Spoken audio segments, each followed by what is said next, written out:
Hello my friends, and welcome back to another video. For the last video of 2023, we are going to be making some peppermint bark. I know Christmas has already passed and I really didn't intend on posting this video earlier, but things got a little busy with the holidays, so here we are. We're still making it in to this year.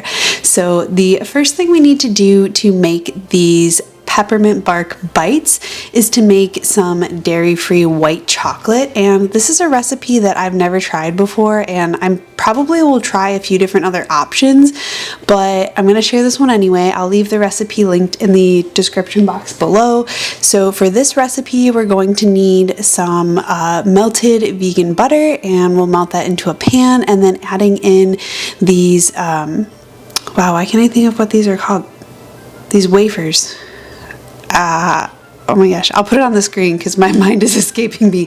But anyway, we're gonna melt this cocoa butter. Duh. Okay, melt the cocoa butter and the vegan butter in a small saucepan on the stove, and then add in a little bit of cashew butter, stirring that around and kind of just cooking it until it melts down.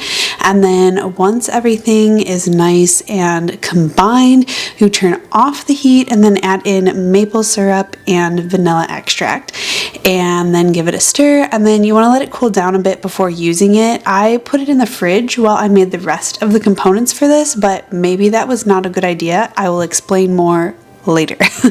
So moving on to our dark chocolate, we are going to melt this dark chocolate with a little bit of coconut oil, and I'm just going to do it in the microwave at 30-second intervals until it is completely melted. For this recipe, I used about 4.5 ounces of dark chocolate with approximately 1 tablespoon of cocoa powder, and did it for about 1.5 minutes. And then I found these organic candy canes on Thrive Market that were vegan friendly and dye free, which I thought was really cool.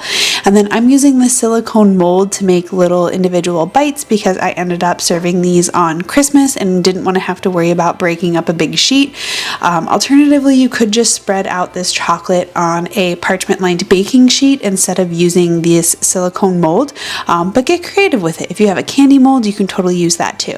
So I added just a little bit of the chocolate into each of these molds, and then I decided to sprinkle on just a tiny bit of flaky sea salt, just because chocolate and salt are like a fantastic combination. So I added just a tiny sprinkling of salt onto each of these little bites, and then placed this in the freezer to set for about 5 to 10 minutes. And while that was kind of hardening up, I mashed my candy canes.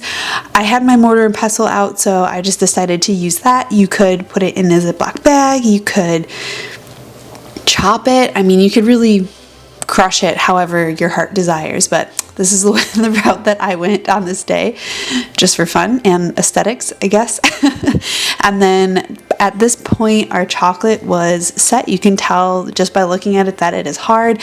And then I took my homemade white chocolate and just added a little bit on top. And again, I didn't really measure. I just kind of like eyeballed it so they kind of evened out. And like at this point, I was kind of questioning this recipe for the white chocolate, and maybe not the recipe, but maybe I just didn't do it right because it seemed really thin. But I don't know. Like I said, this is the first time I made it, and I wanted to try something new, and I wanted to share that progress. So we're looking pretty okay. I did notice that there was maple syrup at the bottom of the pan. I thought that was strange, but we'll touch on that in a bit. So then after that was all on top of the dark chocolate, I went around and just evenly sprinkled the candy canes onto each of my little molds. Again, didn't really measure. We're just eyeballing it here because this is supposed to be fun. And then put that in the freezer again for another 5 to 10 minutes, and it set up really nicely. It turned white, and I was like, this is really cool. They looked really cute, and I love the silicone mold because they just pop out super easily, and these were really good. Now, I was questioning this recipe, like I said, because the maple syrup kind of separated, so the white chocolate wasn't very sweet, and I'm not 100% sure why that happened. So if you guys make this recipe, let me know if this happened to you or what you did differently.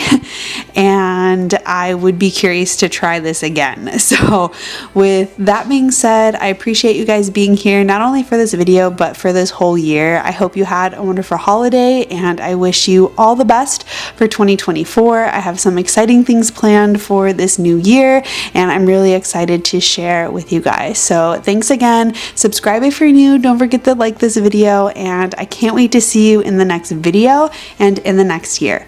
Bye for now.